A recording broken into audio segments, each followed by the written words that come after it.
जय हिंद दोस्तों, मेरा नाम है राहुल परमार।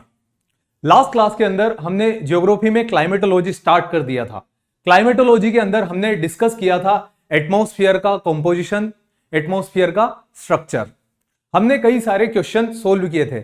मैं उम्मीद करता हूं कि आपने वो सारे क्वेश्चंस लगाए होंगे और उससे रिलेटेड भी जो क्वेश्चंस आपको मिले आप उन्हें सोल्व कीजिएगा, क्योंकि क्वेश्चन को सोल्व करना काफी ज्यादा जरूरी है हमारे लिए। क्योंकि ज्योग्राफी हमारे एग्जाम के अंदर 20 to 21 मार्क्स का आता है। 20 to 21 क्वेश्चंस आते हैं ज्योग्राफी के, जो कि बहुत बहुत बड़ा वेटेज लेकर चलता है। तो उसी तरीके से आज हम इस चैप्टर के अंदर भी पढ़ेंगे। कुछ क्वेश्चंस बीच में सोल्व करेंगे और कुछ क्वेश्चंस लास्ट में सोल्व करेंगे, जो कि हमारे एग्जाम में पहले पूछे भी गए हैं और कुछ क्वेश्चन ऐसे हैं जिनके आगे पूछने की प्रोबेबिलिटी भी बढ़ती है।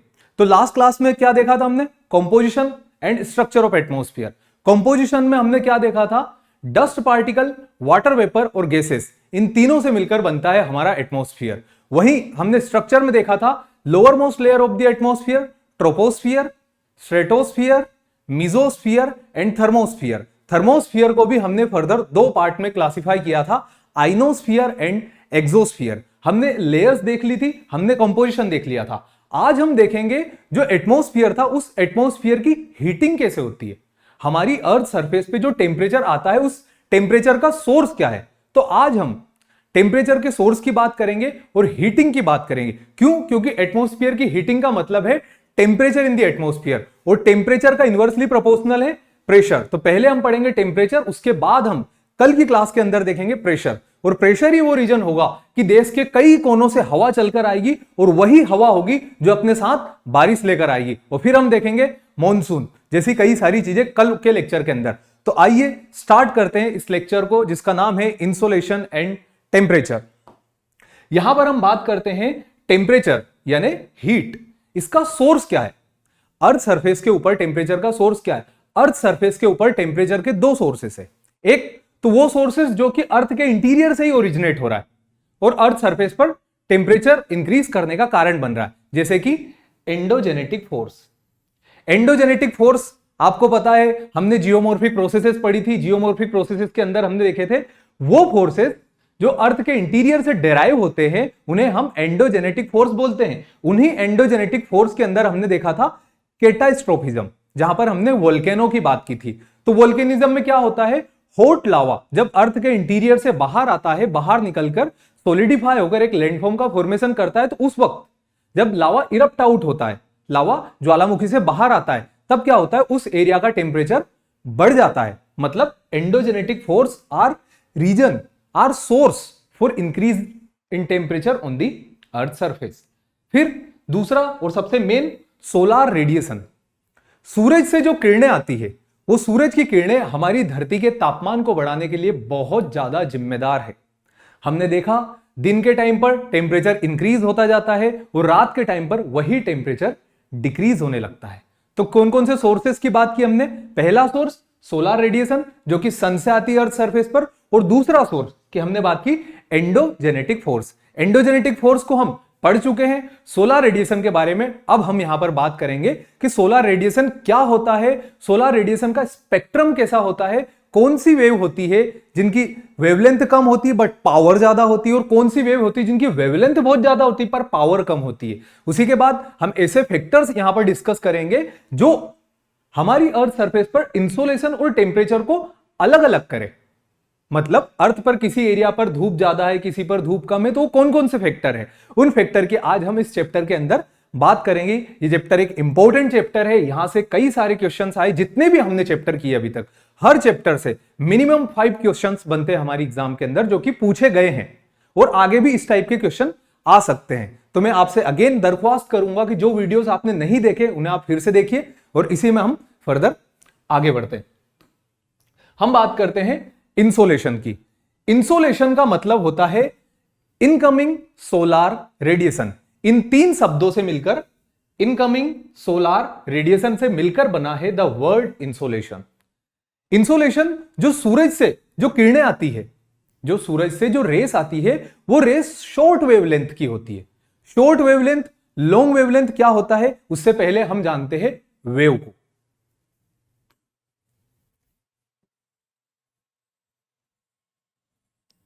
ये इस टाइप का स्ट्रक्चर आपने कई बार देखा होगा, फिजिक्स के अंदर, साइंस के अंदर देखा होगा, या फिर आज ज्योग्राफी के अंदर देख लो अगर नहीं देखा हो तो यहां पर ये जो वेव है, इस वेव का जो रेजिंग पार्ट है, इस रेजिंग पार्ट को हम बोलते हैं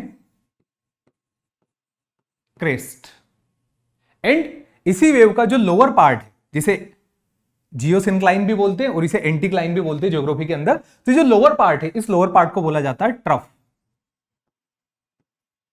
ठीक है, तो upper part crest, lower part trough. What is the wavelength? Wavelength मतलब दो कॉन्जिक्यूटिव ट्रफ या फिर दो कॉन्जिक्यूटिव क्रेस्ट, दो कॉन्जिक्यूटिव क्रेस्ट या फिर दो क्रस्ट के बीच की जो दूरी होती है उसे हम वेवलेंथ कहते हैं। This one is your wavelength. And wavelength जो है, वेवलेंथ वर्ड को डिनोट किया जाता है लेमडा सिंबल से। So this is the symbol for the wavelength, आपने इसे देखा होगा। तो वेवलेंथ क्या हुई? यहां पर दो क्रेस्ट या फिर दो ट्रफ के बीच की जो डिस्टेंस है उसे हम वेवलेंथ बोलते हैं। अब शॉर्ट वेवलेंथ और लॉन्ग वेवलेंथ में क्या डिफरेंस होता? ये वेव समझ में आ गया। अब शॉर्ट वेवलेंथ और लॉन्ग वेवलेंथ की बात करते हैं। शॉर्ट वेवलेंथ,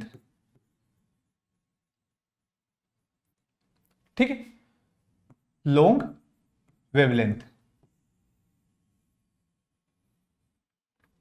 जहां पर दो क्रेस्ट के बीच की जो डिफरेंस है, डिस्टेंस है, वो ज्यादा हो तो वो क्या हो जाएगी? Long wavelength.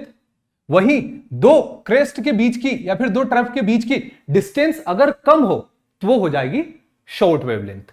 तो सन से जो एनर्जी आती है अर्थ सरफेस पर, वो एनर्जी आती है शॉर्ट वेवलेंथ के फॉर्म में। अगर एनर्जी शॉर्ट वेव के फॉर्म में आ रही है तो उसके अंदर पार्टिकल्स ज्यादा होंगे, उसके अंदर फोटॉन्स ज्यादा होंगे, उसके अंदर पावर ज्यादा होगी। तो यहां पर जो शॉर्ट वेवलेंथ की एनर्जी जो सन से आ रही है, इसके अंदर पावर या फिर इसकी एनर्जी की बात करें तो इसकी एनर्जी बहुत ज्यादा है। वही जो लॉन्ग वेवलेंथ है, जिसमें पार्टिकल धीरे धीरे दूर दूर से जा रहे, इसकी एनर्जी कंपैरेटिवली कम है।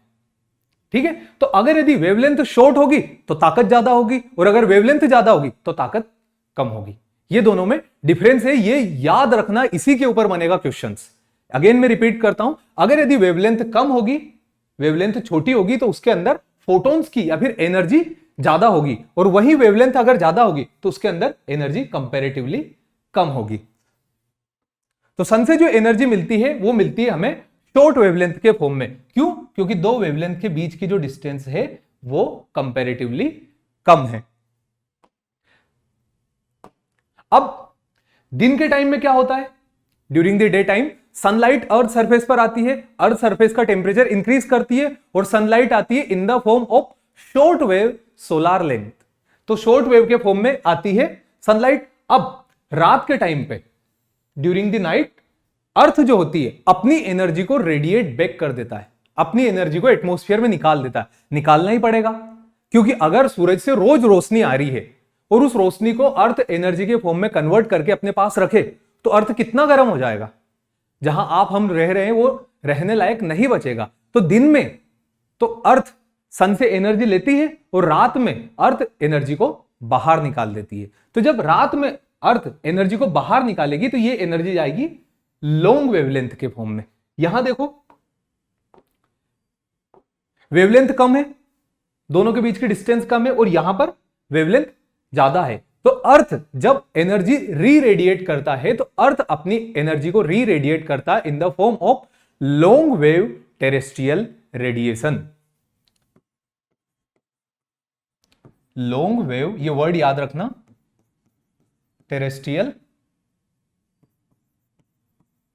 रेडिएशन। अर्थ जो है अपनी एनर्जी को जब इमिट करता है तो वो करता है लॉन्ग वेव के फॉर्म में, और जब वो रिसीव करती है तो वो करती है शॉर्ट वेव के फॉर्म में। अब हम बात करते हैं जो एनर्जी सन से अर्थ पर आती है उस एनर्जी की मैकेनिज्म क्या है। कई बार हम डिस्कस कर चुके हैं, जो हमारा सबसे पहला लेक्चर था उसके अंदर हमने सन की एनाटॉमी भी डिस्कस की थी, सन का स्ट्रक्चर भी डिस्कस किया था। आज हम अगेन बात करते हैं कि सन में ऐसा क्या है कि इतनी एनर्जी अर्थ सरफेस पर आ रही है। तो सन के अंदर हाइड्रोजन कन्वर्ट होता है हीलियम में with high temperature and high pressure.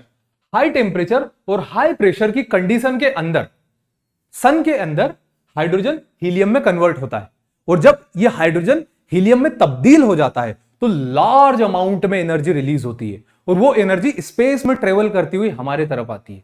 Energy का फॉर्म अलग होगा, कोई सी वेव होगी गामा, कोई सी एक्स होगी, कोई सी अल्ट्रावायलेट रेज होगी, तो फिर कोई विजिबल रेस होगी। तो उस तरीके से इन सूर्य देव से एनर्जी निकलकर आती है हमारे छोटे से प्लैनेट अर्थ पर, और अर्थ के जैसे कई सारे प्लैनेट तक ये एनर्जी जाती है। और इस एनर्जी का मैकेनिज्म क्या है? इस एनर्जी का मैकेनिज्म है हाइड्रोजन का हीलियम में कन्वर्ट होना इन high temperature and high pressure. ठीक है, अब हम यहां पर एक टर्म देखते हैं, सोलार कांस्टेंट। सोलार कांस्टेंट का मतलब होता है कि जो अर्थ है और जो सन है, अर्थ और सन की जो दूरी है उस डिस्टेंस का बीच का एक पॉइंट निकाला जाए, एक एवरेज डिस्टेंस निकाली जाए। उस एवरेज डिस्टेंस से 1 मिनट के अंदर 1 सेंटीमीटर एरिया से 1 सेंटीमीटर स्क्वायर से कितनी कैलोरी एनर्जी पास हो रही है, that is the solar constant. यहां देखो, ये सन है, ये अर्थ है। सन से जो एनर्जी अर्थ पर आती है, तो 1 मिनट के अंदर इस स्क्वायर से, ये जो स्क्वायर दिखाई दे रहा है, इस स्क्वायर से 1 मिनट के अंदर कितनी कैलोरी एनर्जी इमिट आउट हो रही है अर्थ की तरफ, this is the solar constant. ठीक है, calorie per centimetre square per minute is the unit to measure the solar constant, या फिर इसे नॉर्मली लेंगले से भी मेजर किया जाता है। Langley is the unit to measure the solar constant. इस टाइप के क्वेश्चन कई ज्यादा उम्मीद रखते हैं एग्जाम के अंदर आने की, कई ज्यादा। तो यहां पर हमने क्या देखा कि सन से जो एनर्जी अर्थ के पास आती है वो एनर्जी होती है सोलार कांस्टेंट। अब सोलार कांस्टेंट कहां नापा जाता है? अर्थ और सन के बीच की जो डिस्टेंस है,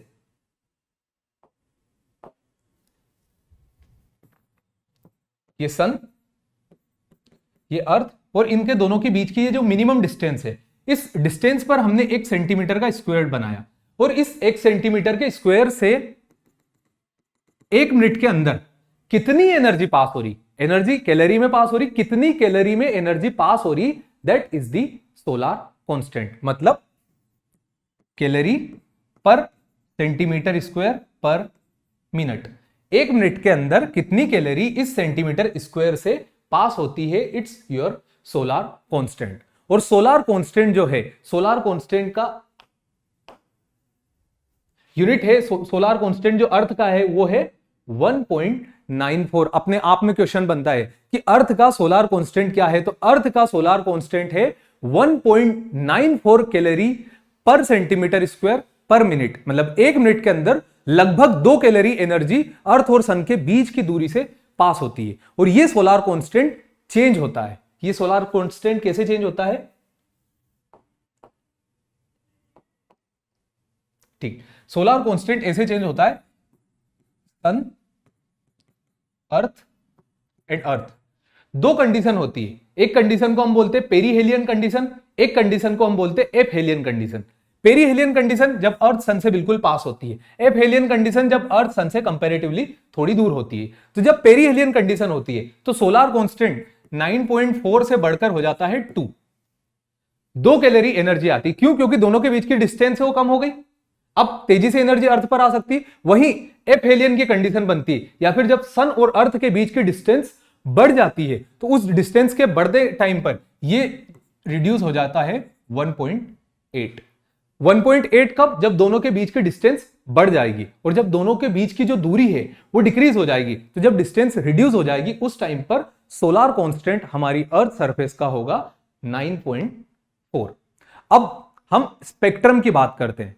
सन से जो एनर्जी आती है उस एनर्जी को हम बोलते हैं इलेक्ट्रोमैग्नेटिक सोलर स्पेक्ट्रम। तो उस इलेक्ट्रोमैग्नेटिक सोलर स्पेक्ट्रम के अंदर कौन कौन सी एनर्जी आती है और किस किस फॉर्म में आती है? यहां से जो एनर्जी है, जैसे हम इस तरफ बढ़ते हैं इनकी वेवलेंथ बढ़ती जाती है।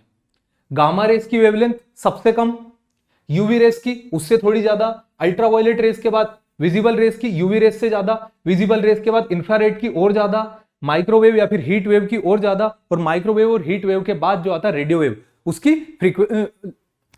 वेवलेंथ सबसे ज्यादा होती है। तो यहां पर इस वाले एरिया की वेवलेंथ बिल्कुल कम, और यहां पर वेवलेंथ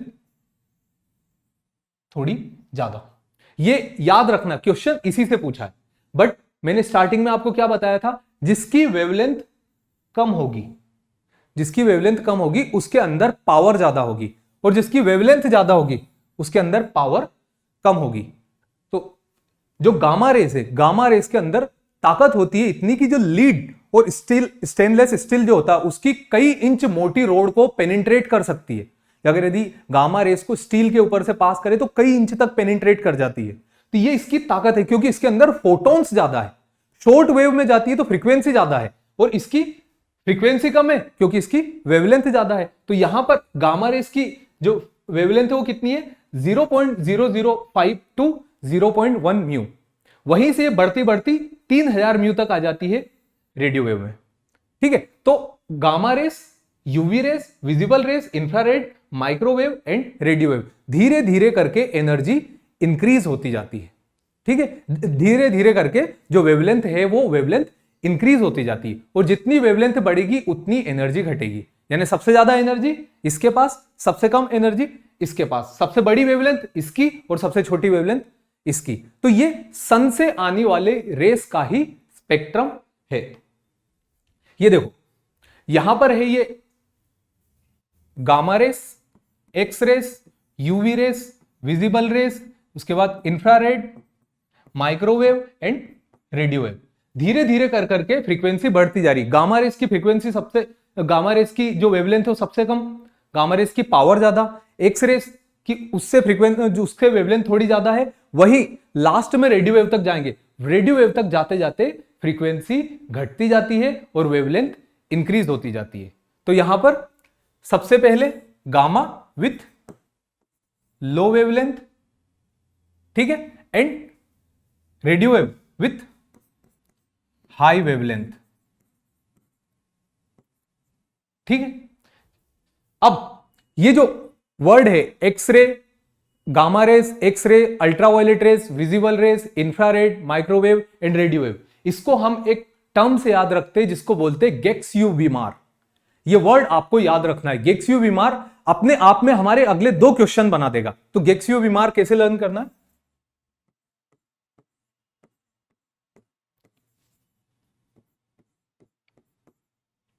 गेक्स यू बीमार, gamma rays, X rays, UV rays, infrared, microwave and radio wave.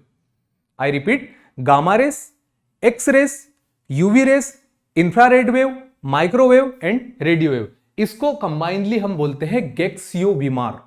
ये याद रखना, यहां से ये जो गामा है इसकी वेवलेंथ सबसे कम है और रेडियो तक आते आते वेवलेंथ बढ़ जाती है। गामा रेस की पावर बहुत ज्यादा है और रेडियो वेव तक आते आते पावर घट जाती है। ठीक है, आगे डिस्कस करते हैं। इसी के ऊपर हमारी एग्जाम के अंदर 2019 में क्वेश्चन पूछा हुआ था, विच one of the following type of radiation has smallest wavelength, इनमें से कौन सा है जिसकी वेवलेंथ सबसे कम है। तो देखो पीछे, सबसे कम वेवलेंथ किसकी होगी, लो वेवलेंथ, या फिर इसे हम स्मॉल वेवलेंथ भी लिख सकते हैं। स्मॉल वेवलेंथ किसकी है, स्मॉल वेवलेंथ है गामा रेस की, एक्स रेस की। क्वेश्चन में क्या दे रखा है, which one of the following है स्मॉलेस्ट वेवलेंथ में, एक्स रेस, तो your answer will be X rays. X ray वो वेव है जिसकी वेवलेंथ सबसे कम है, बट इसकी पावर इन सभी से ज्यादा है। ना विजिबल लाइट की इतनी पावर है, ना इंफ्रारेड की, ना माइक्रोवेव की। सबसे ज्यादा पावर और सबसे ज्यादा जो फोटॉन्स है वो किसके अंदर है, एक्स रेस के अंदर। बट एक्स रेस जो है उसकी क्या दिक्कत है, उसकी वेवलेंथ बहुत कम है। नेक्स्ट क्वेश्चन सेम इसी टॉपिक के ऊपर से पूछा गया, the wavelength of visible light is more than that of the X rays. क्या एक्स रेस से विजिबल लाइट की वेवलेंथ ज्यादा होती है। ठीक है, समझते हैं आगे। The energy of X ray photon is higher than the UV rays. क्या एक्स रेस की फोटोन्स की एनर्जी यूवी रेस से ज्यादा है, या फिर energy of UV rays photon is less than the visible rays. तो अगेन हम हमारा वो बनाते थे, गेक्स यू वी मार, मतलब gamma rays, X rays, ultraviolet rays, visible rays, infrared, microwave and radio wave. यहां पर क्वेश्चन है wavelength of visible light is more than the X rays. क्या विजिबल लाइट की वेवलेंथ एक्स रे से ज्यादा है, विजिबल लाइट की wavelength क्या एक्सरे से ज्यादा? बिल्कुल ज्यादा है, क्योंकि इधर जाते जाते वेवलेंथ जो है वो इंक्रीज होती जाती। तो first point is correct. Second point, the energy of X-ray photon is higher than the ultraviolet rays. इस तरफ की वेवलेंथ कम है बट इसके अंदर पावर ज्यादा है, तो सेकंड ऑप्शन भी सही है। Third, the energy of ultraviolet rays photon is less than the visible rays. मतलब अल्ट्रावायलेट रेस की एनर्जी विजिबल रेस से कम है क्या? ये बिल्कुल गलत है, क्योंकि अल्ट्रावायलेट रेस, गामा रेस और एक्स रेस, इनकी सभी की एनर्जी इन बाकी सबसे ज्यादा है, जो कि हमने थोड़ी देर पहले डिस्कस किया। तो यहां पर थर्ड ऑप्शन गलत है। तो सही कौन कौन से होंगे? 1 और 2। ये हमारी एग्जाम के अंदर 2019 में पूछा गया था। आगे अब हम बात करते हैं कुछ ऐसे फैक्टर की जो कि अर्थ सरफेस पर इंसोलेशन को इंपैक्ट करते हैं। अर्थ सरफेस पर इंसोलेशन आती है, रोज इंसोलेशन आती है, बट उस इंसोलेशन का रेट हमेशा इक्वल नहीं होता है। इंसोलेशन किसी एरिया पर बहुत ज्यादा होती है, किसी एरिया पर कम होती है। तो सबसे पहला फैक्टर जो इंसोलेशन को डिटरमाइन करता है that is the latitude. Latitudes में हमने क्या देखा था? यह है हमारी earth, it's 0 degree equator, it's Tropic of Cancer and Tropic of Capricorn. तो इस वाले एरिया के अंदर इंसोलेशन ज्यादा होती है। तो इंसोलेशन ज्यादा होने के कारण क्या हुआ? लेटीट्यूड जो फैक्टर है, इस लेटीट्यूड ने इंसोलेशन को इंपैक्ट किया। कैसे किया? क्योंकि अगर लेटीट्यूड वाला फैक्टर नहीं होता तो इस वाले फैक्टर और इस वाले फैक्टर दोनों को भी, दोनों रीजन को इंसोलेशन इक्वली मिलती। बट इंसोलेशन कहां पर कॉन्सेंट्रेट है? अब इंसोलेशन सिर्फ और सिर्फ इस वाले ट्रॉपिकल रीजन के अंदर है। ठीक है, ट्रॉपिकल रीजन के अंदर इंसोलेशन है और पोलर रीजन पर ज्यादा इंसोलेशन क्यों नहीं है? क्योंकि अर्थ जो है वो जियोइड है, वहां तक रेस जाते जाते स्लांटिंग होने लगती है। जब सन से जो रेस आती है यहां पर परपेंडिकुलर गिर रही है, बट पोलर एरिया तरफ जाते जाते वो वेव स्लांटिंग होने लगती है। तो स्लांटिंग होने के कारण क्या होता है? लेटीट्यूडनली अर्थ सरफेस पर इंसोलेशन में चेंज आता है। So it is the first factor which affect the insolation on the earth surface। आप खुद देख रहे हो सन से जो एनर्जी आ रही है वो सबसे ज्यादा इक्वेटर, कैंसर और कैप्रिकॉर्न पर है। और जैसे जैसे ये एनर्जी नॉर्थ तरफ जाएगी ये एनर्जी स्लांटिंग हो जाएगी, मतलब उतनी इंपैक्टफुल नहीं होगी जितनी इंपैक्टफुल कहां पर है? इस एरिया के अंदर। तो लेटीट्यूड सबसे पहला फैक्टर है जो अफेक्ट करता है इंसोलेशन को अर्थ सरफेस के ऊपर। दूसरा, duration of day and night. Day के टाइम पे इंसोलेशन ज्यादा होता है और नाइट के टाइम पर इंसोलेशन बिल्कुल कम होता है। तो जब डे और नाइट के ड्यूरेशन में चेंज आता है तब भी इंसोलेशन इंपैक्ट होता है। याद रखना है हमें। कैसे? जब समर सीजन होता है, जब गर्मी के दिन होते हैं, तो गर्मी में आप देखा होगा दिन बहुत बड़े बड़े होते हैं और रात जो होती है छोटी छोटी होती है। आपने ऑब्जर्व किया होगा कि शाम को 7 साढ़े 7 बजे तक सूरज ढलता है और सुबह जो सनराइज होता है वो अगेन 6 बजे 5:30 बजे निकल आता है। तो समर टाइम में क्या होगा? जब सन नॉर्दर्न हेमिस्फीयर में रहेगा, जब सन ट्रॉपिक ऑफ कैंसर के पास रहेगा, तो जब ट्रॉपिक ऑफ कैंसर की तरफ रहेगा, नॉर्दर्न हेमिस्फीयर में रहेगा, तो हम जहां रहते वहां पर दिन बड़े बड़े होंगे। जब डे का ड्यूरेशन बहुत ज्यादा होगा और नाइट का ड्यूरेशन कम होगा तो क्या होगा? नाइट में इंसोलेशन कम और डे में इंसोलेशन ज्यादा। और डे में इंसोलेशन कौन से हेमिस्फीयर में ज्यादा? नॉर्दर्न हेमिस्फीयर में। और जब विंटर का सीजन आएगा, जब सन सदर्न हेमिस्फीयर की तरफ रहेगा, तो विंटर के सीजन में क्या हो जाएगा? जब सन सदर्न हेमिस्फीयर में चला जाएगा तो नॉर्दर्न हेमिस्फीयर में दिन छोटे रात बड़ी, दिन बिल्कुल छोटे छोटे होने लग जाएंगे। सुबह 7:30 बजे के समथिंग सनराइज होगा और शाम को 5:30 बजे के समथिंग सनसेट हो जाएगा। तो ड्यूरेशन जो है इंसोलेशन की वो डिक्रीज हो जाएगी। तो duration of day and night directly impact the insolation. अगर डे का जो ड्यूरेशन है वो ज्यादा है तो इंसोलेशन ज्यादा होगी, इनकमिंग सोलर रेडिएशन। वहीं डे का ड्यूरेशन बिल्कुल कम है तो इंसोलेशन कंपैरेटिवली कम होगी। इसके बाद हम अगले फैक्टर को डिस्कस करते हैं, डिस्टेंस बिटवीन अर्थ एंड सन। जब अर्थ और सन के बीच की जो डिस्टेंस है वो डिस्टेंस कम हो जाएगी, तब हमने देखा था सोलर कांस्टेंट भी बढ़ जाता है। वो सोलर कांस्टेंट इंक्रीज होकर 2.1 चला जाएगा। वहीं जब अर्थ और सन के बीच की डिस्टेंस बढ़ेगी तब इंसोलेशन भी कम हो जाएगा। अर्थ और सन के बीच की दूरी बढ़ी तो इंसोलेशन नेगेटिवली इंपैक्ट हुआ। वहीं अर्थ और सन के बीच की जब डिस्टेंस कम होगी तब इंसोलेशन पॉजिटिवली इंपैक्ट होगा। ठीक है, नेक्स्ट हम बात करते हैं सन स्पोर्ट की। सन के अंदर जो हाइड्रोजन हीलियम में कन्वर्ट होता है वो साइकिल टोटल 11 साल की होती है। 11 ईयर की एक साइकिल होती है जब तक हाइड्रोजन हीलियम में कन्वर्ट होता रहता है। जब हाइड्रोजन हीलियम में कन्वर्ट होता रहता है उस टाइम पर 11th ईयर तक जाते जाते वो इंसोलेशन रिड्यूस होने लगती है।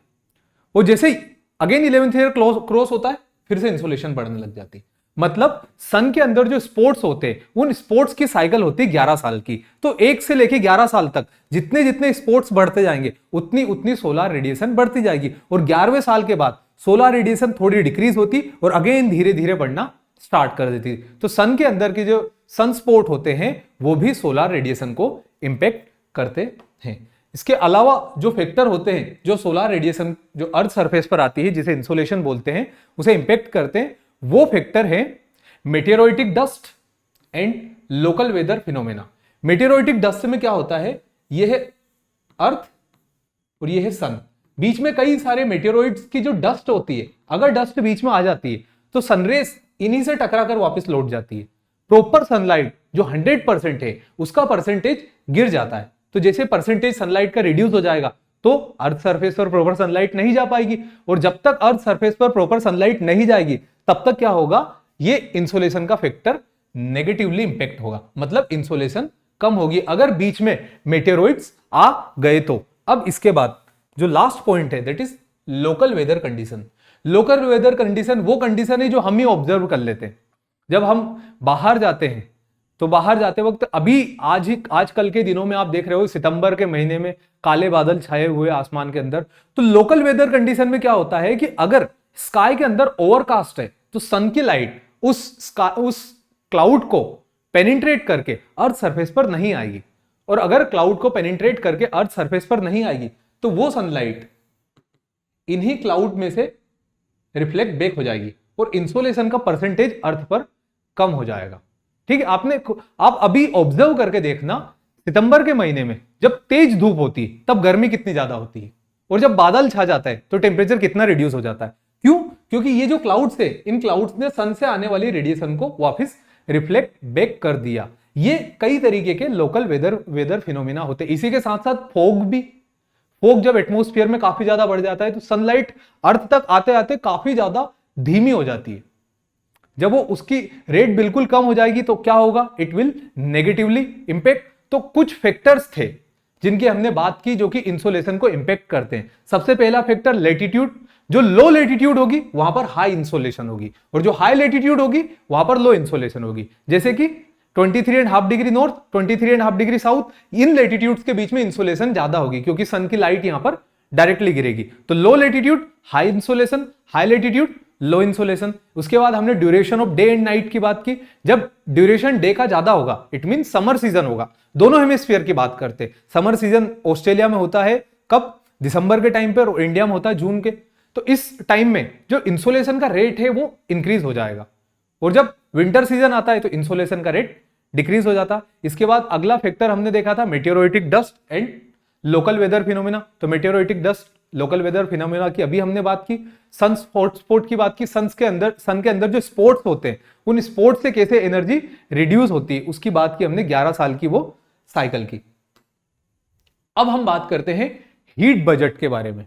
हीट बजट मतलब अर्थ पर जो सोलर रेडिएशन आ रही है अब उतनी सोलर रेडिएशन अर्थ इमिट आउट भी तो करेगा, क्योंकि अर्थ पर अगर सोलर रेडिएशन आती रही जो 100% सपोज करते हैं कि जो ये है हमारा एटमॉस्फेयर की आउटर मोस्ट लेयर। क्या नाम है आउटर मोस्ट लेयर का एटमॉस्फेयर की, आप लोग कमेंट करके बताना। तो ये जो एटमॉस्फेयर की आउटर मोस्ट लेयर है यहां पर सन की रेस आती है, वो रेस फिर कहां जाती है, अर्थ तक जाती है। और अर्थ तक जब वो रेस जाती है तो अर्थ का भी तो इतना दायित्व बनता है, इतनी ड्यूटी बनती है कि जितनी रेस उसने ली है उतनी रेस को वापस स्पेस में बाहर निकाले। क्योंकि अगर उस अर्थ ने स्पेस में एनर्जी बाहर नहीं निकाली, सिर्फ एनर्जी गेन करती रही तो अर्थ एक दिन फूट जाएगा। अर्थ जिस पर आप और हम रहते वो रहने लायक नहीं बचेगा। अगर अर्थ सिर्फ और सिर्फ एनर्जी एब्जॉर्ब करे तो अर्थ दिन में तो सन से एनर्जी लेता है और रात में लॉन्ग वेव के फॉर्म में उन्हीं एनर्जी को एटमॉस्फेयर में बाहर निकाल देता है, जिसे हीट बजट बोलते हैं। अब हीट बजट क्या होता है, थोड़ा सा हम कैलकुलेशन से समझते हैं कि सन से जो एनर्जी अर्थ पर आती है, सपोज करते हैं वो एनर्जी होती है 100%। ये 100% एनर्जी जैसे अर्थ के एटमॉस्फेयर की आउटर मोस्ट लेयर को हिट करती है, ध्यान से समझना, अर्थ के एटमॉस्फेयर की आउटर मोस्ट लेयर जिसे हम क्या बोलते हैं आप कमेंट में बताओगे, उस लेयर को जैसे हिट करती है, हिट करने के बाद कुछ एनर्जी यहीं से रिफ्लेक्ट बैक हो जाती है। कितने परसेंट? 35%। अब 100 में से 35 रिड्यूस हो गए, कितने बचे? 65। तो 65% एनर्जी सन की एंटर करेगी लोअर एटमॉस्फेयर में। LA means lower atmosphere. तो जैसे लोअर एटमॉस्फेयर में ये 65% एनर्जी आई, फिर इस 65% एनर्जी कौन सी वेव है? ये शॉर्ट वेव, क्योंकि ये सन से आ रही है। तो ये शॉर्ट वेव जैसे 65% एनर्जी अर्थ के एटमॉस्फेयर में आएगी। अर्थ का एटमॉस्फेयर किन चीजों से बना हुआ है? Dust particle, water vapour and gases. ये डस्ट पार्टिकल, वाटर वेपर और गैसेस इसमें से 14% एनर्जी ले लेंगे। ठीक है, तो 14% एनर्जी इसमें से रिड्यूस कर दी। किसने? Dust particle, water vapour and gas, इनने 14% एनर्जी ले ली। अब कितने परसेंट बची? 51। तो 65 में से भी 14% एनर्जी किसने ले ली? Dust particle, water vapour and gases. अब जो 100% सन से आई थी, उस 100% का 51% अर्थ तक पहुंचता है। यहां तक क्लियर है?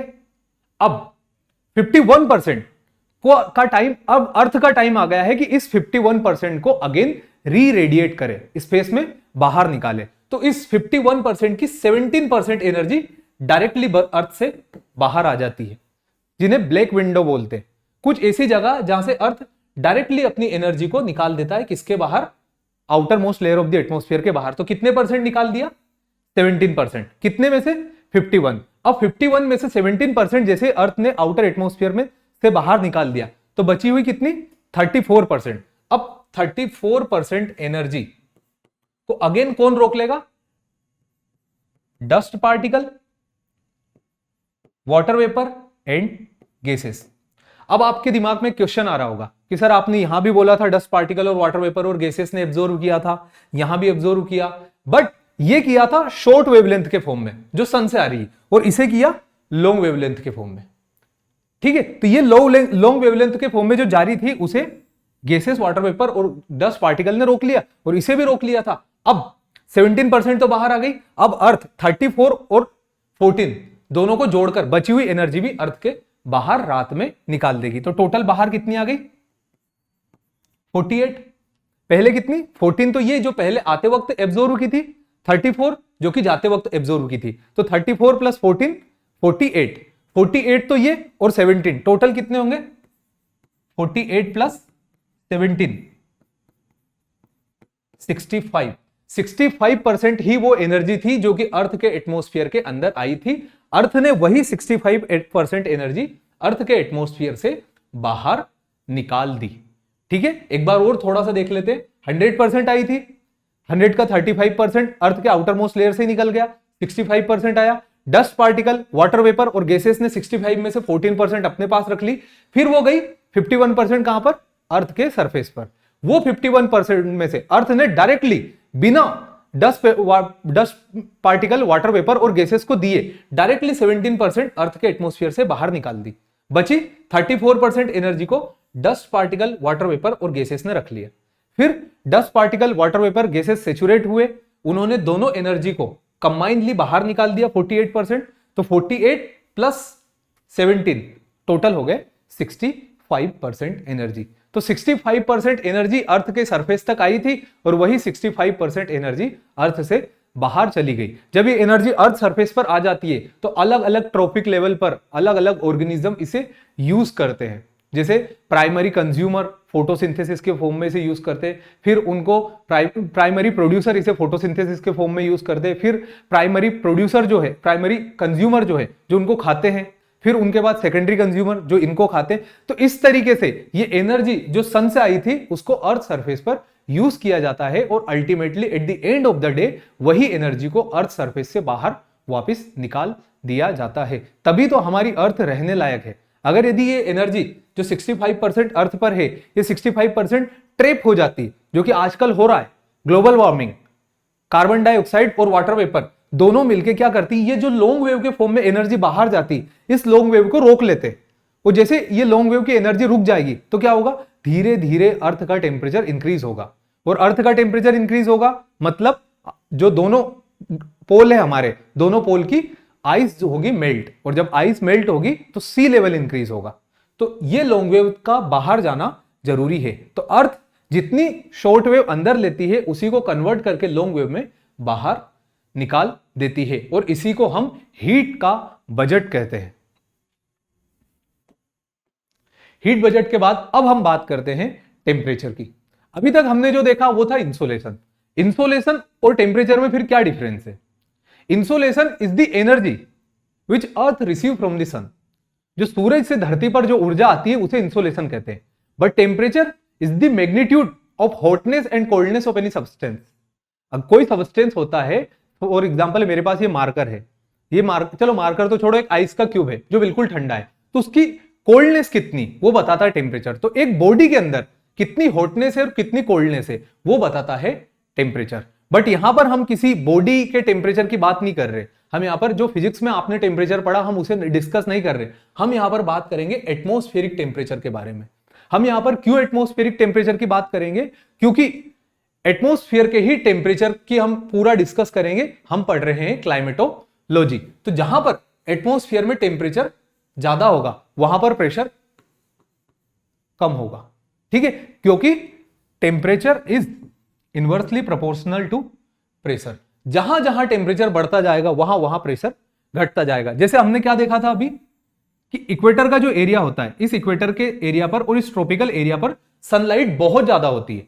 सनलाइट ज्यादा होगी मतलब टेम्परेचर ज्यादा होगा, और टेम्परेचर ज्यादा होगा मतलब प्रेशर कम होगा।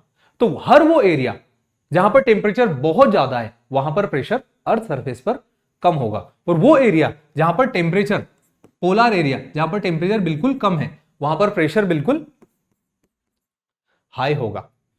और अब दो एरिया बन गए हमारे पास, एक ऐसा एरिया जिसका टेम्परेचर ज्यादा और प्रेशर कम, और एक ऐसा एरिया जिसका प्रेशर ज्यादा और टेम्परेचर कम। तो जहां पर प्रेशर ज्यादा है और दूसरा एरिया जहां पर प्रेशर कम है, हवाएं हाई प्रेशर एरिया से लो प्रेशर के एरिया की तरफ चलेगी। मतलब एक एरिया है हाई प्रेशर, दूसरा है लो प्रेशर, तो हाई प्रेशर से लो प्रेशर की तरफ एयर का ग्रेडियंट बनेगा, हवा मूव करेगी। और हाई प्रेशर कहां होगा? जहां पर लो टेम्परेचर होगा। और लो प्रेशर कहां होगा? जहां पर हाई टेम्परेचर होगा। ठीक है, तो इस तरीके से जिस भी एरिया पर तापमान ज्यादा है वहीं पर चलेगी ज्यादा हवाएं, वहां पर ज्यादा विंड्स आएगी। क्यों? क्योंकि वहां का प्रेशर कम है।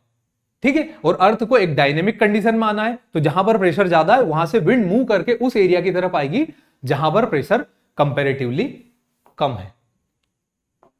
ठीक है, तो ये था हमारा एटमॉस्फेरिक प्रेशर, एटमॉस्फेरिक टेम्परेचर। और हमारे अर्थ का जो टेम्परेचर होता है, हमारे अर्थ के एटमॉस्फेयर का जो टेम्परेचर होता है वो टेम्परेचर इंक्रीज होता है लॉन्ग वेव टेरेस्ट्रियल रेडिएशन से। मतलब जो एनर्जी धरती से एटमॉस्फेयर के बाहर जाती है वही एनर्जी इस एटमॉस्फेयर के टेम्परेचर को इंक्रीज करती है।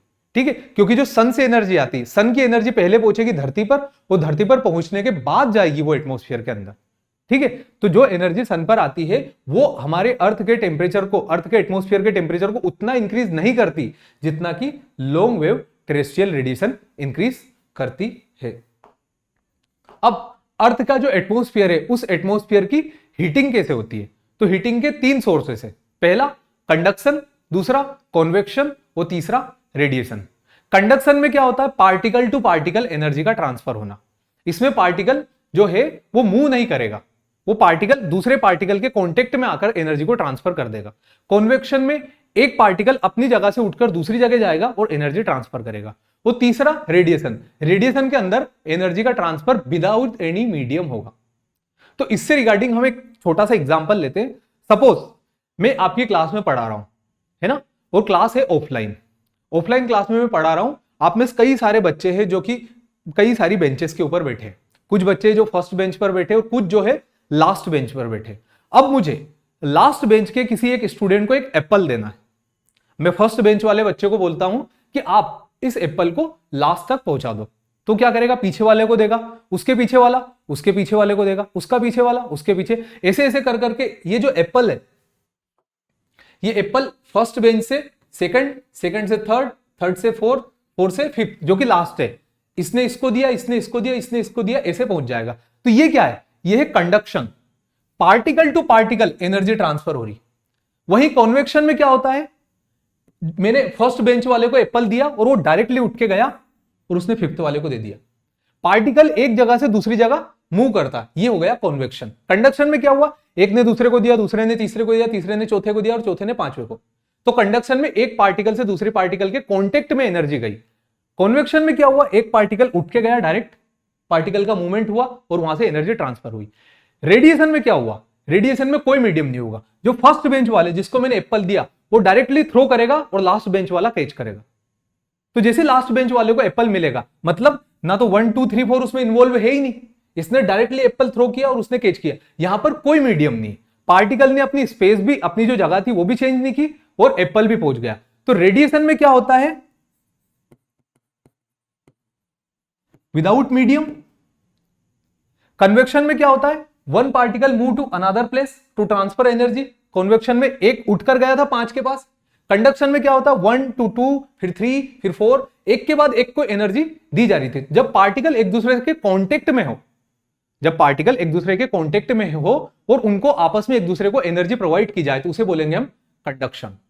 कॉन्वेक्शन में क्या होता है, जब पार्टिकल एक जगह पर गर्म हो जाता है और उठ के दूर चला जाता है, वो पार्टिकल जब दूर जाता है और अपनी जो गर्मी थी वो कहीं और जाकर निकालता है, वो हो जाता है कॉन्वेक्शन। जैसे फर्स्ट उठकर गया था फिफ्थ के पास। और रेडिएशन क्या होता है, पार्टिकल एक जगह से डायरेक्टली फेंकता है एनर्जी दूसरी जगह, जैसे कि सन से आती है डायरेक्टली अर्थ पर वैक्यूम में, तो वो हो जाता है रेडिएशन।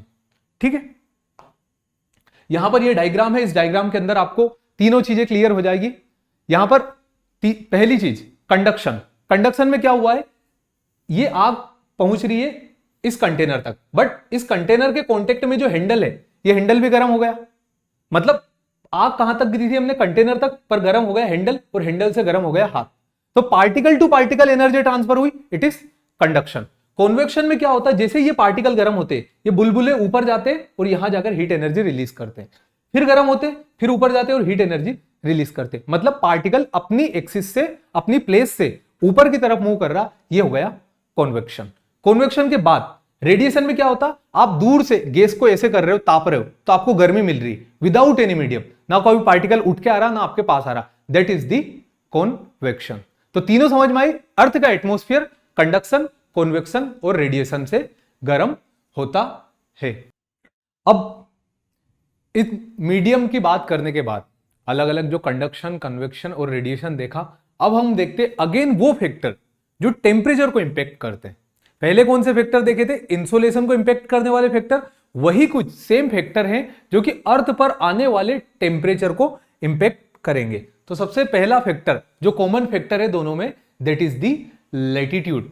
अब लेटीट्यूड में मैंने आपको बताया था कि जो लो लेटीट्यूड्स होती है, उन लो लेटीट्यूड्स पर टेम्परेचर ज्यादा होता है, ठीक है। बट कभी भी जो टेम्परेचर है इक्वेटर पर हाईएस्ट रिकॉर्ड नहीं होता।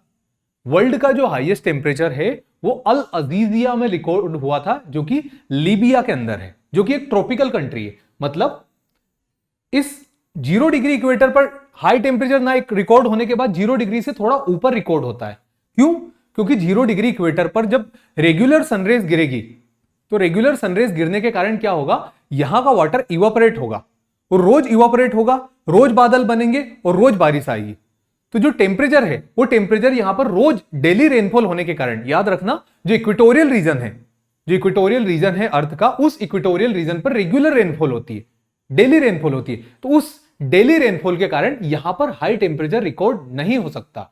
हाई टेम्परेचर रिकॉर्ड होता है ट्रॉपिक्स पर, जैसे इंडिया एक ट्रॉपिकल कंट्री है, दूसरी ऑस्ट्रेलिया एक ट्रॉपिकल कंट्री है। तो जैसे ट्रॉपिक ऑफ कैंसर पर हाईएस्ट टेम्परेचर रिकॉर्ड होता है, ट्रॉपिक ऑफ कैप्रिकॉर्न पर हाईएस्ट टेम्परेचर रिकॉर्ड होता है। क्यों? क्योंकि यहां पर एक टाइम समर का ऐसा होता है जब पूरे 4 महीने तक कड़क गर्मी पड़ती है, उस टाइम पर हाईएस्ट टेम्परेचर रिकॉर्ड होता है। तो ट्रॉपिक पर हाईएस्ट टेम्परेचर रिकॉर्ड होता है, इक्वेटर पर नहीं होता है, क्योंकि इक्वेटर पर बादल होते हैं जो कि इंसोलेशन को कम कर देते हैं। इक्वेटर पर रोज रेनफॉल होती है जो कि टेम्परेचर को रिड्यूस कर देती है, इसलिए हाईएस्ट टेम्परेचर ट्रॉपिक्स पर रिकॉर्ड होता है। Next factor which impact the temperature is altitude या फिर ऑल्टीट्यूड। जैसे हम अर्थ सरफेस से ऊपर की तरफ जाएंगे, अर्थ का टेम्परेचर, अर्थ एटमॉस्फेयर का टेम्परेचर डिक्रीज होगा। जब हम लोअर एटमॉस्फेयर या फिर ट्रोपोस्फियर में अर्थ सरफेस से ऊपर की तरफ जाते हैं तो टेम्परेचर डिक्रीज होता है 6.48 डिग्री सेंटीग्रेड पर 1000 मीटर, मतलब 6.48 डिग्री सेंटीग्रेड पर 1 किलोमीटर। जैसे हम अर्थ सरफेस से 1 किलोमीटर ऊपर जाएंगे, टेम्परेचर 6.5 डिग्री कम हो जाएगा। फिर जब हम दूसरा किलोमीटर ऊपर जाएंगे, टेम्परेचर अगेन 6.5 डिग्री कम हो जाएगा। और ये फिनोमिना कब तक चलेगा? जब तक हम अर्थ के एटमॉस्फेयर का जो सबसे लोअर लेयर है ट्रोपोस्फियर, उसके अंदर होंगे। जैसे ट्रोपोस्फियर से हम स्ट्रेटोस्फियर में गए, टेम्परेचर तेजी से इंक्रीज होने लगेगा। तो जब तक हम अर्थ के ट्रोपोस्फियर में होते, अर्थ के एटमॉस्फेयर के ट्रोपोस्फियर में होते, तब तक हाइट इंक्रीज होने के साथ साथ टेम्परेचर डिक्रीज होता है with the rate of 6.48 degree centigrade पर 1 किलोमीटर, जिसे हम नॉर्मल लैप्स रेट भी कहते हैं। तो it again vertically influence, again vertically impact the distribution of temperature. इसके बाद हम बात करते हैं distance from sea. Distance from sea के अंदर हम ये इंडिया का मैप देख रहे हैं। कुछ एरिया जो कि कोस्टल एरिया है, जैसे कि मुंबई, गोवा, कर्नाटका, ठीक है, और कुछ ऐसे एरिया जो कि लैंडलॉक्ड एरिया। लैंडलॉक्ड एरिया वो एरिया होते हैं जो कि किसी भी वाटर बॉडी को टच नहीं करते, जैसे मध्य प्रदेश के अंदर भोपाल मान लिया, दिल्ली मान लिया। तो these are the landlocked area. तो लैंडलॉक्ड एरिया का टेम्परेचर एक्सट्रीम होगा, मतलब समर में यहां का टेम्परेचर बहुत ज्यादा हो जाएगा, क्योंकि जो जमीन है वो तेज गर्म होती है। और विंटर में यहां का टेम्परेचर काफी कम हो जाएगा, क्योंकि जमीन जल्दी ठंडी होती है, तेज गर्म होती है और जल्दी ठंडी होती है। वही जो वाटर होता है, वाटर होता है मॉडरेट, आराम से ही गर्म होगा और आराम से ही ठंडा होगा। तो इसके कांटेक्ट में जो एरिया है, उन एरिया का टेम्परेचर रहेगा मॉडरेट। मतलब अगर समर में मैं भोपाल के टेम्परेचर की बात करूं तो समर में भोपाल का टेम्परेचर हाईएस्ट पहुंच जाता 42 डिग्री, और विंटर में यही टेम्परेचर रिड्यूस होकर हो जाता 17 डिग्री। अगर दूसरा, ये भोपाल कहां पर है, which is a landlocked city. वही अगर हम मुंबई की बात करें तो मुंबई में समर का टेम्परेचर 32 डिग्री और विंटर का टेम्परेचर 22 डिग्री। मतलब ना तो विंटर में बहुत ज्यादा ठंडी हुई भोपाल की तरह, और ना ही समर में ज्यादा गर्म हुई भोपाल की तरह। क्यों? क्योंकि भोपाल जो है वहां पर आता है इंपैक्ट ऑफ कॉन्टिनेंटैलिटी। मतलब वहां पर जो कॉन्टिनेंट ही कॉन्टिनेंट है, लैंडमास ही लैंडमास है, तो लैंडमास एक्सट्रीम रोल प्ले करता है और वाटर मॉडरेट रोल प्ले करता है। तो वाटर के कांटेक्ट में जितने भी एरिया है वहां का टेम्परेचर कंपैरेटिवली कम होगा और कंपैरेटिवली ज्यादा भी नहीं होगा, ठीक है। बट जो लैंडलॉक्ड एरिया, इन लैंडलॉक्ड एरिया पर टेम्परेचर तेज भी बहुत होगा समर में, और विंटर में वही टेम्परेचर रिड्यूस भी बहुत होगा। तो distance from sea also influence the temperature of any particular place. इसके बाद हम बात करते हैं nature of ground. Nature of ground में क्या होता है, जैसे ही सनलाइट आइस के ऊपर गिरती है, ये आइस 70 to 80% सनलाइट को इंपैक्ट करने के साथ ही रिफ्लेक्ट कर देता है। जैसे लाइट इंसिडेंट करती है, इंसिडेंट करने के साथ ही 70 to 90% सनलाइट को ये रिफ्लेक्ट कर देता है। तो ये गर्म कम होगा, क्यों? क्योंकि इसने एनर्जी को अपने पास रखा ही नहीं, जितनी एनर्जी आई उतनी एनर्जी को फटाक से एटमॉस्फेयर में निकाल दिया। उसके बाद सेंड की बात करें तो सेंड 20 से 30% एनर्जी को रिफ्लेक्ट कर देता है, बाकी की एनर्जी को अपने पास रखता है, तो ये गर्म होता है इसके कंपेयर में ज्यादा। फिर वही ड्राई ग्राउंड की बात करें, एक सूखे मैदान की, तो सूखा मैदान जो होता है वो 14% एनर्जी रिड्यूस करता है, बाकी एनर्जी को अपने पास रखता है।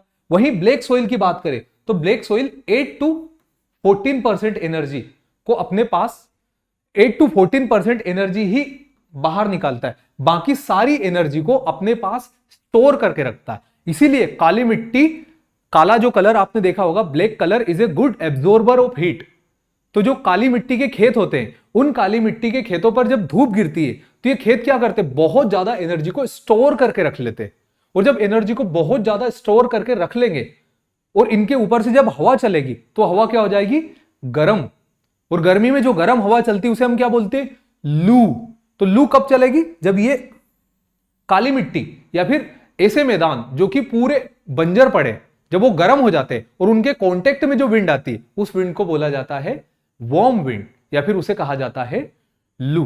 तो आगे हम लू के बारे में भी बात करेंगे कि वो कैसे टेम्परेचर को इंक्रीज और डिक्रीज करता है। यहां समझ में आया पहले कि आइस टेम्परेचर क्यों ज्यादा इंक्रीज नहीं कर पाएगा, क्यों, क्योंकि आइस जितनी भी रेडिएशन आ रही उसका मेजर पार्ट तो रिफ्लेक्ट बैक कर दे रहा, वही ब्लैक सोइल कम पार्ट रिफ्लेक्ट करती है और ज्यादा पार्ट एब्जॉर्ब करके रखती है। इसीलिए अलग अलग जो नेचर ऑफ ग्राउंड होता है उसके अलग अलग बेसिस पर टेम्परेचर अलग अलग जगह का अलग अलग होता है। जैसे कि जो शहर होते हैं, जो हमारी सिटीज होती है, उन सिटीज के अंदर जो कॉन्क्रीट होता है वो कॉन्क्रीट लार्ज अमाउंट में एनर्जी स्टोर कर लेता है, और जब एनर्जी स्टोर कर लेता है तो उनको बोला जाता अर्बन हीट आइलैंड। मतलब ऐसे अर्बन एरिया जो कि जलते हुए द्वीप की तरह धधक रहे, जो तेजी से जल रहे, जहां पर एनर्जी इतनी ज्यादा है, जब हम इंफ्रारेड का मैप दिखाते हैं तो इन एरिया को बिल्कुल रेड कलर से प्लॉट किया जाता है। क्यों, क्योंकि इन्होंने बहुत ज्यादा एनर्जी स्टोर कर ली। कॉन्क्रीट जो होता है लार्ज अमाउंट में एनर्जी को स्टोर कर लेता, और जब एनर्जी को लार्ज अमाउंट में स्टोर कर लेगा, कम एनर्जी को रिफ्लेक्ट करेगा, तो वहां का टेम्परेचर बहुत ज्यादा बढ़ जाएगा। इसीलिए उनको हीट आइलैंड कहा जाता है। और ये जो प्रोसेस होती है कि कितनी परसेंट एनर्जी सन से हमारे पास आ रही है और कितनी परसेंट एनर्जी हम रिफ्लेक्ट बैक कर रहे हैं, इसे बोला जाता है एल्बिडो।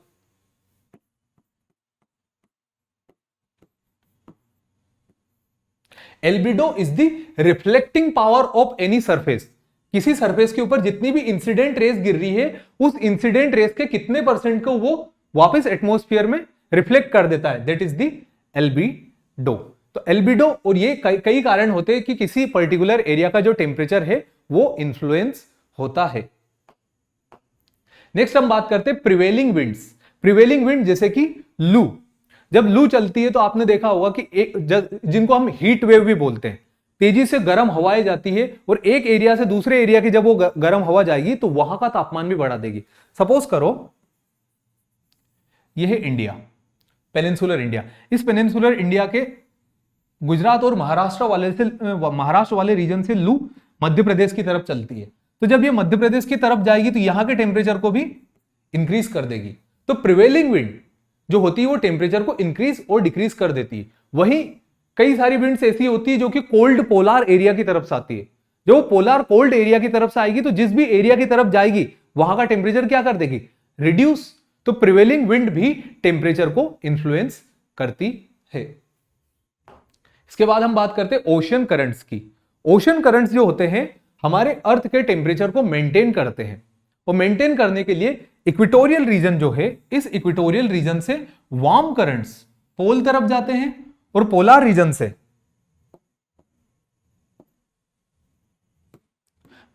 से कोल्ड करंट इक्वेटर की तरफ आते हैं। तो जो कोल्ड एनर्जी है उसे इक्वेटर पर लाकर छोड़ देते हैं, और इक्वेटर की जो वार्म एनर्जी है उस वार्म एनर्जी को पोल पर ले जाकर छोड़ देते हैं। तो इस तरीके से करंट्स जो होते हैं यहां की वार्म एनर्जी को जब ऊपर की तरफ लेकर जाएंगे तो वो कनाडा के तरफ से जब पास होंगे तो यहां के टेम्परेचर को इंक्रीज कर देंगे। क्यों इंक्रीज कर देंगे, क्योंकि ये वार्म करंट है। वहीं जो कोल्ड करंट जब हाई लेटीट्यूडनल एरिया से लो लेटीट्यूडनल एरिया की तरफ आएंगे तो ये जो उनके एडजेसेंट में एरिया है यहां का टेम्परेचर रिड्यूस कर देंगे। क्यों, क्योंकि वो उस एरिया को एक कूलिंग इफेक्ट देंगे, उस एरिया को एक चिलिंग इफेक्ट देंगे और यहां का टेम्परेचर रिड्यूस हो जाएगा। वहीं वार्म करंट्स जो होंगे, वार्म करंट्स ओशन के अंदर जब चलेंगे तो जिस भी एरिया से पास होंगे उस एरिया के टेम्परेचर को इंक्रीज कर देंगे। अब करंट्स क्या होते हैं ये हम अगला जो हमारा टॉपिक होगा, अगला जो हमारा यूनिट होगी ओशनोग्राफी, उस ओशनोग्राफी के अंदर हम बात करेंगे कि ओशन करंट्स होते क्या है।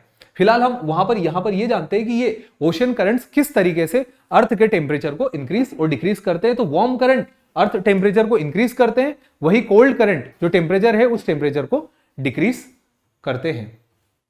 करंट्स के बाद अब हम करंट्स के वर्टिकल डिस्ट्रीब्यूशन की बात करते हैं। तो वर्टिकल डिस्ट्रीब्यूशन ऑफ करंट में देखते हैं, ये एक कॉलम है जो कि अर्थ के एटमॉस्फेयर का है। जब हम एटमॉस्फेयर में वर्टिकली ऊपर जाते हैं लोअर एटमॉस्फेयर में, तो हमने पहले भी देखा कि टेम्परेचर डिक्रीज होता है। तो वर्टिकली अगर टेम्परेचर की बात करें तो लोअर एटमॉस्फेयर के अंदर टेम्परेचर रिड्यूस होगा, किस रेट के साथ, 6.48 डिग्री सेंटीग्रेड। ये आपको याद रखना है हमेशा। 6.5 डिग्री सेंटीग्रेड टेम्परेचर हमेशा हमको लर्न रखना है कि इस रेट के साथ टेम्परेचर वर्टिकली ऊपर जाने पर डिक्रीज हो जाता है। बट कुछ सर्कमस्टांसेस ऐसे होते हैं, कुछ क्लाइमेटिक कंडीशन ऐसी होती है जिसमें हम जब थोड़ा सा ऊपर जाते हैं, अगेन डायग्राम देखो, जब हम अर्थ सरफेस से थोड़ा सा ऊपर जाते हैं तो टेम्परेचर इंक्रीज होने लगता है। जब टेम्परेचर डिक्रीज ना होने की बजाय टेम्परेचर इंक्रीज होने लगे, इस फिनोमिना को हम मेटीरियोलॉजी के अंदर कहते हैं टेम्परेचर इन्वर्जन। टेम्परेचर इन्वर्जन में क्या होता है कि किसी भी एरिया से जब हम लो एरिया से ऊपर की तरफ जाते हैं, किसी सरफेस से जब हम वर्टिकली अपवर्ड मूवमेंट करते हैं, तो अपवर्ड मूवमेंट करने के कारण उस एरिया में थोड़ा सा टेम्परेचर इंक्रीज होने लगता है। कैसे इंक्रीज होगा थोड़ा सा समझते हैं। यह है अर्थ सरफेस और अर्थ सरफेस के ऊपर यहां पर है बर्फ। तो इस बर्फ के कांटेक्ट में जो विंड है, जो विंड बर्फ के डायरेक्ट कांटेक्ट में, ये विंड कैसी हो जाएगी, ये विंड हो जाएगी पूरी की पूरी कोल्ड विंड। जो इस बर्फीले एरिया के कांटेक्ट में है, जो विंड इस बर्फीले एरिया के कांटेक्ट में है, वो विंड कैसी हो जाएगी, कोल्ड विंड। बट इस विंड के ऊपर की जो विंड है, वो विंड कैसी रहेगी, कंपैरेटिवली वार्म। क्यों वार्म रहेगी, क्योंकि ये इस आइस या फिर इस स्नो कवर्ड एरिया के कांटेक्ट में नहीं आई।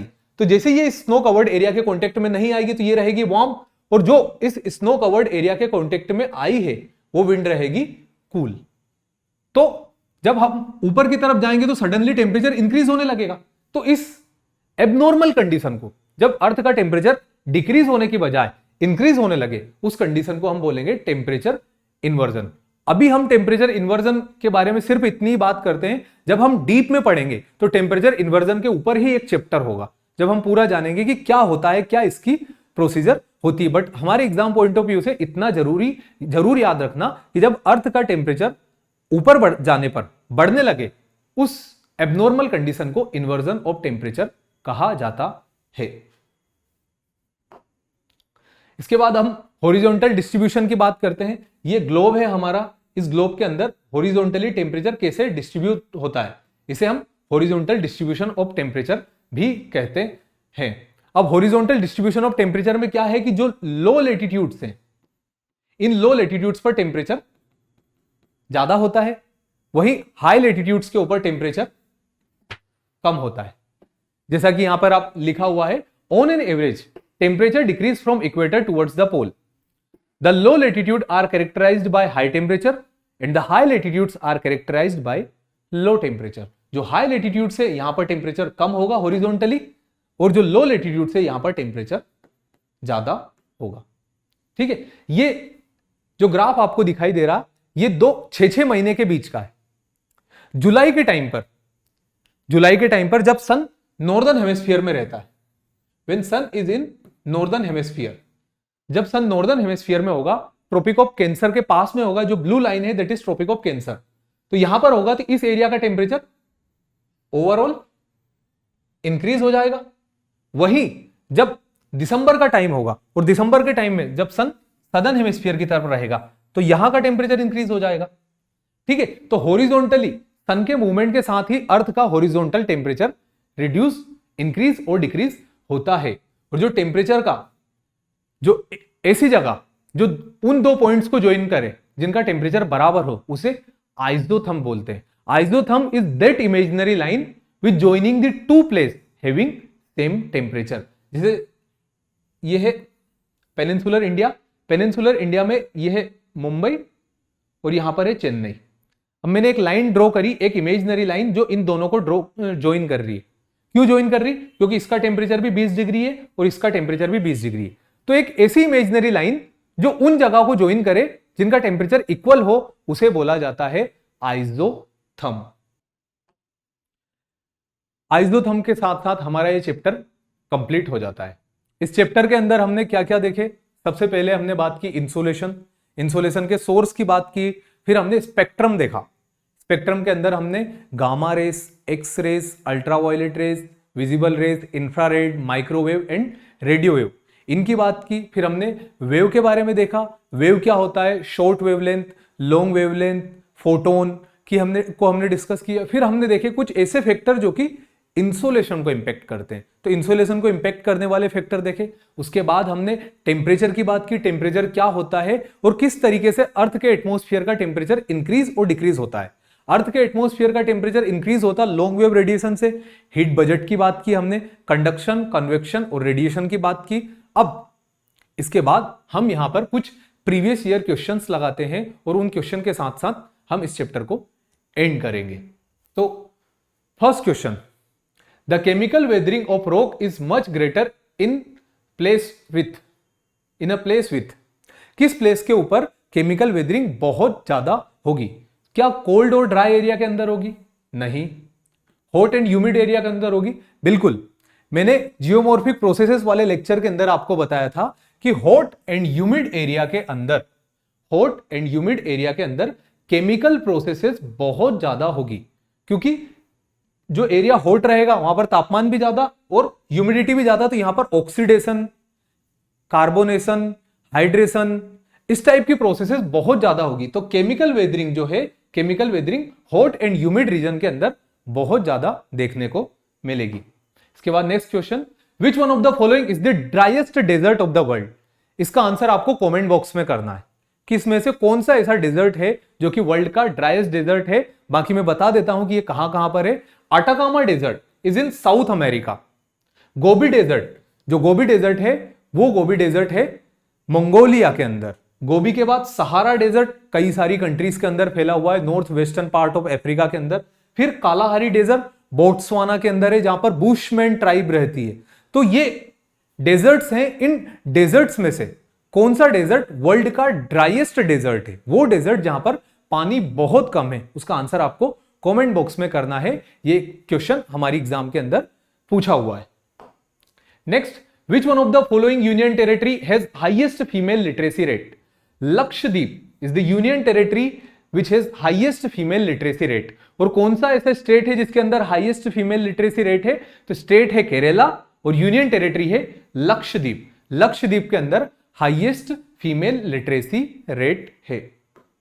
लक्षद्वीप के बाद, twinkling of star is due to, जो तारे टिमटिमाते हैं उन टिमटिमाने का कारण क्या है? So it is the atmospheric refraction.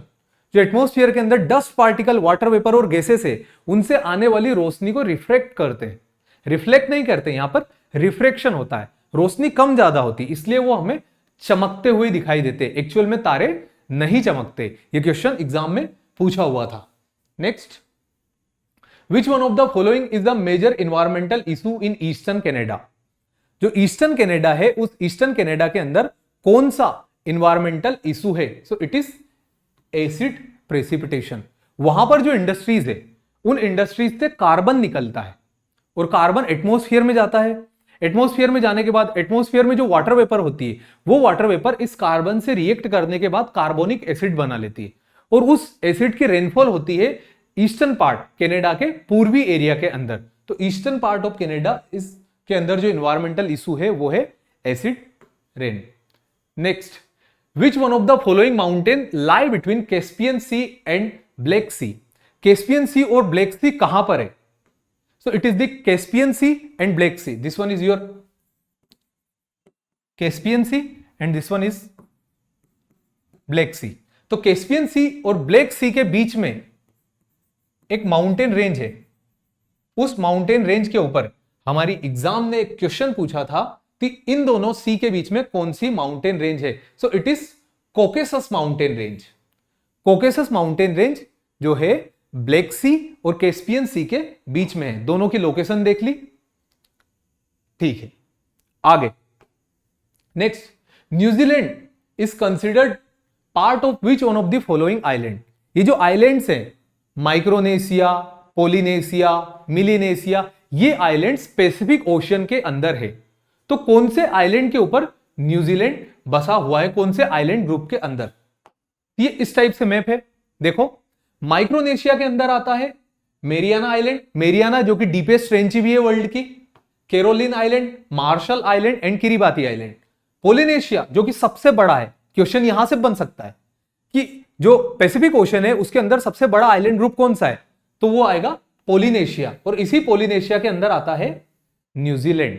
तो यहां से क्वेश्चन एग्जाम ने पूछा था कि न्यूजीलैंड जो है इन तीनों में से किसके अंदर आता है, तो it comes under the Polynesia. Next, which one of the following is not a process of chemical weathering? Solution chemical weathering की प्रोसेस है, कार्बोनेशन केमिकल वेदरिंग की प्रोसेस है, ऑक्सीडेशन केमिकल वेदरिंग की प्रोसेस है, but exfoliation is a physical weathering. Exfoliation मतलब जैसे प्याज होता है, प्याज की जो आउटर मोस्ट लेयर होती है जब वो सड़ के खत्म हो जाती है ना, एक्सफोलिएशन, वैसे अर्थ जो होती है, अर्थ की जो सबसे ऊपरी लेयर होती है उसका जो लोड खत्म हो जाएगा तो दूसरी लेयर खत्म होने लग जाएगी, क्योंकि प्रेशर खत्म होने लग जाएगा। तो जो एक दूसरे के ऊपर प्रेशर होता है, वो प्रेशर से जो वेदरिंग होती है उसे एक्सफोलिएशन बोला जाता है, और exfoliation comes under the physical weathering, not chemical weathering. Next, which one of the following is not an agent of metamorphism? इनमें से कौन सा मेटामॉर्फिज्म का एजेंट नहीं है? मेटामॉर्फिज्म मतलब कि मेटामॉर्फिक एक रॉक होती है जो अर्थ के इंटीरियर में बहुत ज्यादा प्रेशर और बहुत ज्यादा टेम्परेचर से बनती है। तो इनमें से कौन सा है जो कि मेटामॉर्फिज्म का पार्ट नहीं है? हीट बिल्कुल, कंप्रेशन बिल्कुल, सॉल्यूशन भी, but decomposition is not a part of metamorphism. Decomposition is a part of sedimentary rock. जब चट्टानें टूटती है, टूटने के बाद इरोड होती है, और इरोड होने के बाद किसी एरिया के पास जाती है और डिपोजिशन होने के साथ साथ डिकंपोज होती जाती है। जो कई सारे जो एनिमल्स होते हैं छोटे छोटे, जो जिनको हम कीट पतंगे बोलते हैं, वो डिकंपोज कर देते हैं। उसी डिकंपोजिशन की प्रोसेस आती है सेडिमेंट्री रॉक के अंदर। सेडिमेंट्री रॉक के अंदर ही फोसिल्स मिलते हैं, क्योंकि फोसिल का डिकंपोजिशन होता है। फोसिल तभी मिलेंगे जब उनका डिकंपोजिशन होगा, तो वहां पर आएगा सेडिमेंट्री रॉक, ना कि हमारी मेटामॉर्फिक रॉक। तो मेटामॉर्फिक रॉक के अंदर हीट, कंप्रेशन और सॉल्यूशन आएगा। डिकंपोजिशन जो है वो सेडिमेंट्री रॉक के अंदर आएगा। नेक्स्ट हम बात करते हैं the line joining the place having same temperature. ऐसी लाइन जो कि उन सारी जगह को ज्वाइन करे जिन पर एक समान तापमान है, उन लाइन को बोला जाता है isotherm. Isotherm are the line which joining the place having same temperature, and isobar is the line joining the place having same pressure. अगर दो एरिया है, दोनों पर प्रेशर बराबर 1013 मेगाबार है, और एक इमेजिनरी लाइन हम ड्रॉ करें जो दोनों को ज्वाइन करती है, तो उस इमेजिनरी लाइन को हम बोलेंगे isobar. Isohaline is the line joining the place having same salinity. Isobar मतलब same pressure, isotherm same temperature, isohaline same salinity, and isoheight same rainfall। isoheight वो लाइन होती है जो कि उन सारे एरिया को ज्वाइन करती है जिनके अंदर सेम या फिर समान बारिश हुई है। isoheight is the line joining the place having same rainfall, isohaline is the line joining the place having same salinity, isotherm is the line joining the place having same temperature, isobar is the line joining the place having same pressure. Question सिर्फ isotherms के ऊपर पूछा हुआ है, but ये भी आप लोगों को याद रखना है, isohaline, isohyet and isobar. Next, which atmosphere layer contain ions and help in wireless communication. तो वायरलेस कम्युनिकेशन के अंदर कौन सी एटमॉस्फेयर की लेयर होती है जिसके अंदर आयंस होते हैं, जहां से रेडियो हमारा काम करता है? तो it is the ionosphere. Ionosphere atmosphere की वो लेयर होती है जहां पर रेडियो काम करता है, रेडियो से सिग्नल मिलते हैं, कम्युनिकेशन के सिग्नल लिए जाते हैं, और जो आयोनोस्फीयर है वो आता है थर्मोस्फीयर के अंदर। सो यहां पर हमारा आंसर होगा thermosphere. Next, which is the highest layer of atmosphere in which meteoroid burn after entering in the atmosphere. ऐसी कौन सी लेयर है एटमॉस्फेयर की जिसके अंदर हमें मेटेरोइड्स जलते हुए दिखाई देते हैं, जिसके अंदर हमें टूटते हुए तारे दिखाई देते हैं? सो इट इज दी मिजोस्फीयर। मिजोस्फीयर के अंदर हमें बर्निंग मेटेरोइड्स दिखाई देते हैं। Next, which one when one can record lowest temperature. जो लोवेस्ट टेम्परेचर होता है वो कब रिकॉर्ड किया जाता है? लोवेस्ट टेम्परेचर क्या आधी रात में रिकॉर्ड होता है? लोवेस्ट टेम्परेचर क्या इवनिंग में रिकॉर्ड होता है? लोवेस्ट टेम्परेचर क्या सनराइज के थोड़े से पहले रिकॉर्ड होता है, या फिर इनमें से कोई नहीं? लोवेस्ट टेम्परेचर कब होता है? हाईएस्ट टेम्परेचर तब होगा जब अर्थ सन से सोलर रेडिएशन को रिसीव करेगा। जितनी ज्यादा रेडिएशन रिसीव करता जाएगा उतना ज्यादा टेम्परेचर बढ़ता जाएगा। अब लोएस्ट टेम्परेचर कब होगा? जब अर्थ सारी की सारी सोलर रेडिएशन को लॉन्ग वेव के फॉर्म में बाहर निकाल दे। जब सारा जो इंसोलेशन है अर्थ इमिट आउट कर देता है, उस टाइम पर लोएस्ट टेम्परेचर रिकॉर्ड होता है। तो हमारे इंटायर डे का लोएस्ट टेम्परेचर सुबह 5:30 बजे रिकॉर्ड होता है, जब अर्थ जो सारी रेडिएशन है उसे इमिट आउट कर दे। It means just before the sunrise, सूर्योदय होने के थोड़ी ही देर पहले लोएस्ट टेम्परेचर रिकॉर्ड किया जाता है। Next question, layer of atmosphere in which ozone is लाई। कौन सी लेयर है एटमॉस्फेयर जिसके अंदर ओजोन मिलता है? आप लोग इसका आंसर अगेन कमेंट बॉक्स में करना। Next, when does the distance between sun and earth become shortest. Sun और अर्थ के बीच की जो दूरी सबसे कम कब होती है? So it is on 3rd जनवरी। इस कंडीशन को हम और क्या बोलते हैं? इसे हम बोलते हैं पेरी हेलियन। यहां से क्वेश्चंस पूछे गए हैं। तो पेरी हेलियन वो कंडीशन होती है जब अर्थ और सन के बीच की जो डिस्टेंस है वो बिल्कुल कम होती है। Ozone depletion is greatest near. क्या ट्रॉपिक्स पर, इक्वेटर पर, पोल पर या ओशियन पर? ये क्वेश्चंस आप में से कुछ लोगों ने पूछा भी था कि पोल पर ही क्यों ओजोन का डिप्लेशन हुआ है। पोल पर ओजोन का डिप्लेशन इसलिए हुआ है क्योंकि ये है हमारी अर्थ और ये इस टाइप का है अर्थ का एटमॉस्फेयर, जो कि इक्वेटोरियल रीजन पर यहां पर बल्ज बना है। इक्वेटोरियल रीजन पर अर्थ के लोअर एटमॉस्फेयर की दूरी बहुत ज्यादा है, 18 किलोमीटर। वहीं पोलर रीजन पर यह दूरी हो जाती है 13 किलोमीटर।